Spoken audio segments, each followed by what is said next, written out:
Shalom, teman-teman gereja di UMC Bahasa Malaysia. Salam berkat dalam nama Yesus Kristus saya ucapkan. Selamat bertemu lagi. Semoga saudara semua sehat dan ceria di dalam Tuhan.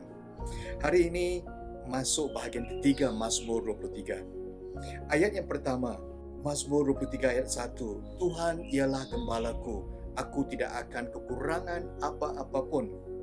Di sini kita mengenali Tuhan sebagai gembala yang baik, kan saudara? Dan yang memberikan kita hidup yang berkelimpahan. Kemudian kita masuk ke dalam bahagian yang kedua. Kita menghayati firman Tuhan, Mazmur 23 ayat 2. Dia membuat aku berbaring di padang rumput yang hijau. Dia membimbingku ke tepian air yang tenang.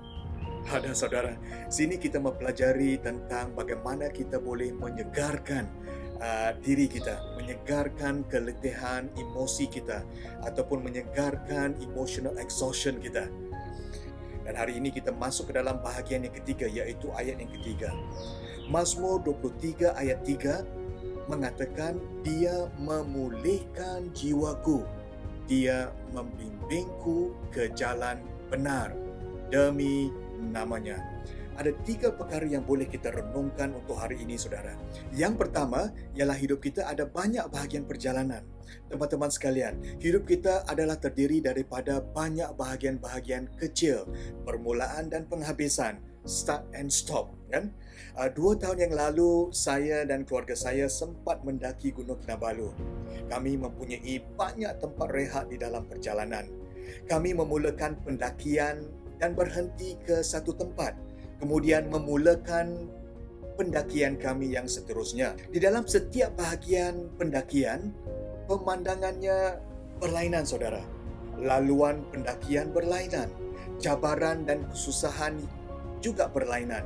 Cuaca juga berlainan. Ada masanya matahari panas dan ada masanya hujan turun. Cerun pendakian berlainan. Oksigen level pun berlainan, saudara. Orang yang kita temui di dalam perjalanan juga berlainan dan karakternya berlainan. Nah, teman-teman sekalian, ini hanyalah metafor yang boleh kita gunakan di dalam perjalanan hidup kita. Hidup kita bukanlah sahaja berjalan atau berlari dalam satu bahagian, tetapi hidup kita juga ada banyak bahagian bermula dan bahagian yang berhenti. Jadi saudara, hari ini mungkin Tuhan mahu kita fikirkan.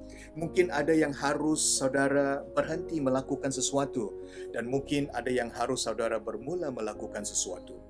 Yang kedua, saudara, Tuhan membimbing kita ke jalan yang benar. Gembala kita baik, saudara.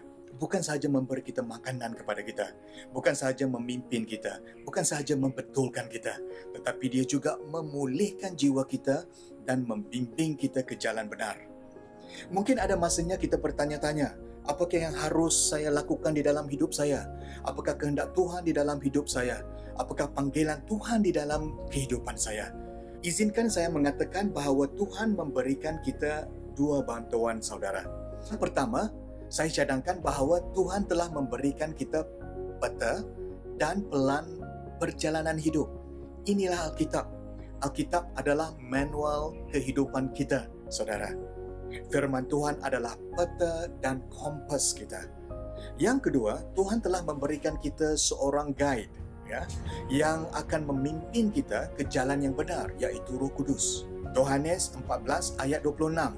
Namun demikian, penolongku, iaitu Roh Kudus yang akan diutus Allah dalam namaku, akan mengajarmu segala-galanya dan mengingatkanmu tentang apa yang telah kukatakan kepadamu. Adalah penting bahawa Tuhan tidak mahu kita berjalan berseorangan. Mari kita berdoa dan meminta Tuhan memimpin kita di dalam 2 bahagian ini. Yang ketiga, demi namanya. Wow, saudara. Lebih daripada dia memimpin kita, dia melakukan ini kerana kebaikan Tuhan, bukan kebaikan kita. Kerana kemuliaan Tuhan, bukan kemuliaan kita. Kerana kuasa Tuhan, bukan kuasa kita. Kerana karakter Tuhan, bukan karakter kita. Amin, saudara. Ini adalah kuncinya, saudara, untuk kegembiraan dan transformasi kehidupan kita. Di dalam Yohanes 10 ayat 7-18, ada beberapa ayat yang menyatakan bahawa gembala akan mengorbankan nyawanya. Wow, inilah pengorbanannya, saudara. Dia ingin membawa kita ke jalan benar yang tidak mampu kita lakukan dengan diri kita sendiri. Apabila kita menerima Yesus sebagai Juru Selamat, kita diberikan jalan kebenaran ini. Kita diberikan hati yang baru. Dan dalam perjalanan hidup yang baru ini ke hadapan dengan proses sanctification ataupun penyucian. Saudara, demi namanya, bukan kita. Di dalam kelemahan kita, Tuhan tetap berkuasa. Di dalam ketidaksetiaan kita, Tuhan tetap setia. Di dalam pergumulan dosa kita, Tuhan tetap mengasihi kita dan memberikan kita jalan penyelesaian. Inilah Tuhan kita, saudara.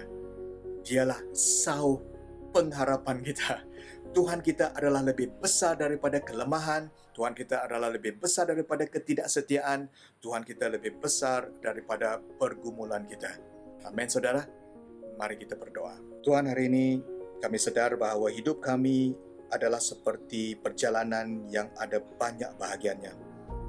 Dan di dalam kami mengharungi setiap bahagian perjalanan hidup, Engkau akan memimpin kami. Engkau telah dan akan menunjukkan jalan kebenaran. Lebih daripada itu, Engkau melakukan ini demi nama-Mu. Engkau yang setia, yang maha pengasih, yang berkuasa. Dan kami doakan semua ini di dalam nama Yesus Kristus. Amin. Terima kasih teman-teman sekalian. Sampai kita bertemu lagi. Tuhan memberkati. Shalom.